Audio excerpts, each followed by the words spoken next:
Good morning তোমাদের সবাইকে, welcome back to my channel. তোমরা সবাই কেমন আছো? আশা করি তোমরা সবাই খুব ভালো আছো। তো আমরাও ভালো আছি। তো চলো আমাদের আরেক নতুন ব্লগে তোমাদের অনেক অনেক স্বাগত, অনেক অনেক ভালোবাসা। তো দেখো আজকে হচ্ছে রবিবার, আর আকাশটা দেখো কত সুন্দর দেখা যাচ্ছে, কারণ কালকে রাত্রে কিন্তু বৃষ্টি হয়েছিল, এর জন্যই আজকে আকাশটা দেখতে এতটা সুন্দর লাগছে। তো এখন বাজে সকাল 8টা, আর আজকের ব্লগটা এখন থেকে শুরু করলাম। দেখতে থাকো আজকে সারাদিন কি করি না করি। তো দেখো ঘুম থেকে উঠে প্রথম কাজ করা কিন্তু হয়ে গেছে, ঘর গোছানো, বিছানা ঠিকঠাক করা, তারপরে ঘরটার ঝেড়ে ঘরটার মোছা। এখন চলে যাব নিচে। তো চলো দেখতে থাকো। এখানে এসে দেখি সোনু তালের বড়া খাচ্ছে। সোনু কিন্তু তালের বড়া খাওয়ার পাকা বুড়ি, ছোটোর থেকেই খুব খায় বড়া। কেমন টেস্ট? রাত্রে তো কতগুলা খাইছিস, আবার এখন খাচ্ছিস? কতগুলা খাচ্ছিস এখন? এখন তো মাত্র 2টা আছে। গুনছিলি কয়টা খাইছিস?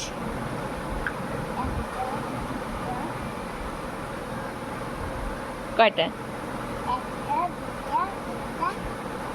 4টা? দাদু দিছিল 4টা? কে দিল? তারপরে কে দিল? দিদন। তো দেখো এই যে মাছ ফ্রিজের মধ্যে রেখে দেওয়া হয়েছিল বলে এখন জলে ভিজিয়ে রাখলাম। আর এদিকে মা হচ্ছে মোচা কেটে দিচ্ছে আমাকে। আজকে আমি বানাবো মোচার ঘন্ট, দেখা যাক পারি কিনা। তো দেখো এই যে হচ্ছে তালের বড়া কালকের, এখন খাবো, তারপর স্নান করব। সোনুর তো কতগুলো যে খাওয়া হয়ে গেল। তো দেখো এদিকে হচ্ছে মা আমাকে সমস্ত সবজি টবজি কেটে রেডি করে দিচ্ছে, আর মা হচ্ছে মায়ের জন্য আলু পটলের ঝোল বানাবে, সেটাও কাটা হয়ে গেছে, এখন রান্না বসাবে। কিন্তু আজকে হচ্ছে মায়ের মনটা ভীষণ খারাপ, যেহেতু আজকে 1 তারিখ। তো এই হচ্ছে 1 তারিখটাই আমাদের সবারই মানে কি বলবো আর, মানে মনে পড়ে যায় বারেবার সেই জিনিসগুলো। আজকে হচ্ছে 4 মাস হয়ে গেল ভাই নেই, এই 1 তারিখেই সেই ঘটনাটা ঘটেছিল। তো যাই হোক, কী আর করা যাবে বলো, কোনো কিছু ভেবেই তো কোনো কাজই বাদ রাখা যাবে না, সমস্ত জিনিস তো করতে হবে, রান্না খাওয়া দাওয়া যাই আছে। কিন্তু মা সব কিছুর পরেও ভীষণ কান্নাকাটি করে এই 1 তারিখ হলেই। রোজ দিন তো করেই, আর 1 তারিখটা একটু বেশি বেশি করে সবার মনটা খারাপ হয়, বিশেষ করে মায়ের। তো যাই হোক, এদিকে আমি স্নান টান করে রান্না বান্না করছিলাম। আজকে রান্না হবে মাছ, হচ্ছে আলু আর ঝিঙা দিয়ে।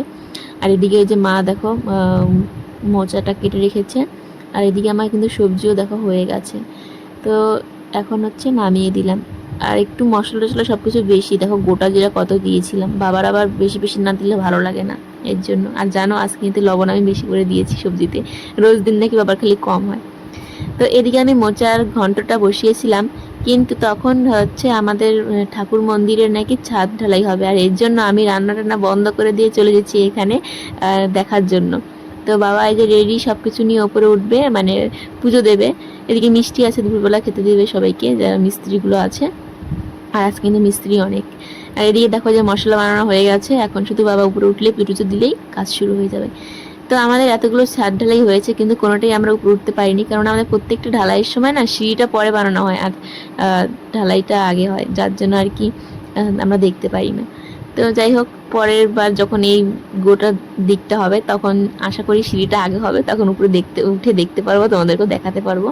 তো দেখো যে বাবা উঠে গেছে, আর আমি নিচ থেকে বলছিলাম আমি উঠতে পারলাম না। মা বলছে তাহলে তুইও উঠে যাও সিঁড়ি দিয়ে। আমি বলছি বাবা দরকার নেই, আমার ভীষণ ভয় লাগে, সত্যি কথা বলতে আমার উপরে উঠতে ভীষণ ভয় লাগে। আর ওই মই দিয়ে উপরে উঠবো, বাবা যদি পড়ে যাই আমার কোমর শেষ। তো এদিকে দেখো এই যে কাজ চলছে, এই মিস্ত্রি কাকুও উঠে গেল।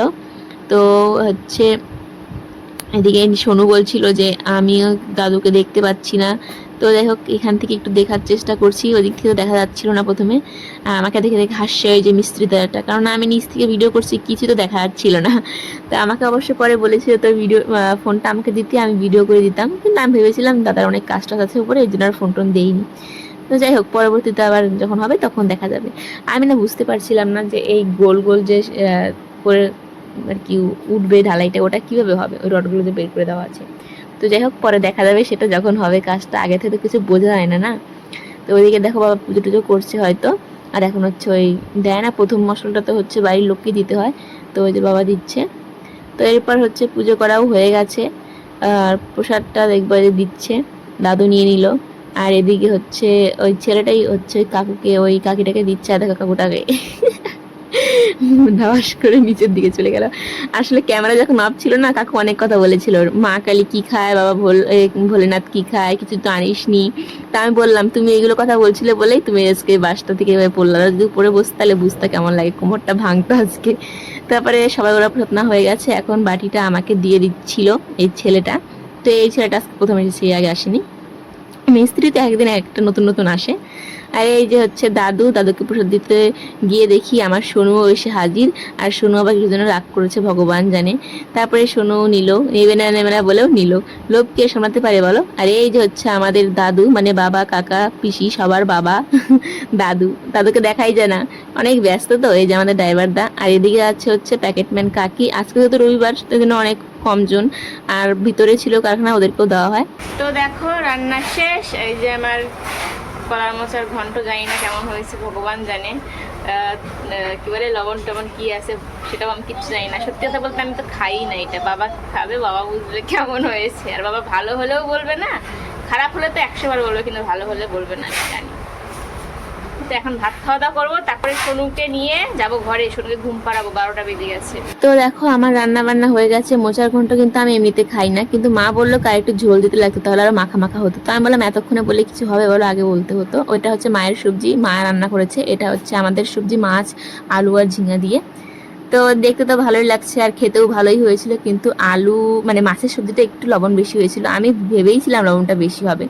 তো যাই হোক, বাবার আবার লবণ বেশি লাগে, তো এই জন্য লবণটা একটু বেশি দিয়েছি। তারপরে দেখো এসেছি ঘরে, শোনো ঘুমিয়ে গেছে, ভাবলাম ঘুমাবো, কিন্তু আর ঘুমাতে পারলাম না। আজকের ব্লগ এই পর্যন্তই রাখছি। তোমাদের কেমন লাগলো সেটা অবশ্যই কমেন্ট করে জানাবে, ভালো লাগলে একটা লাইক করবে, আর পারলে একটু শেয়ারও করে দিও। আর তোমরা যারা যারা আমাদের চ্যানেলে নতুন, তারা কিন্তু চ্যানেলটি সাবস্ক্রাইব করে আমার পাশে থেকো, আর নতুন নতুন ব্লগ দেখার জন্য। আশা করি ভবিষ্যতে ভালো কিছু দেখাতে পারবো তোমাদের। চলো সবাইকে টাটা।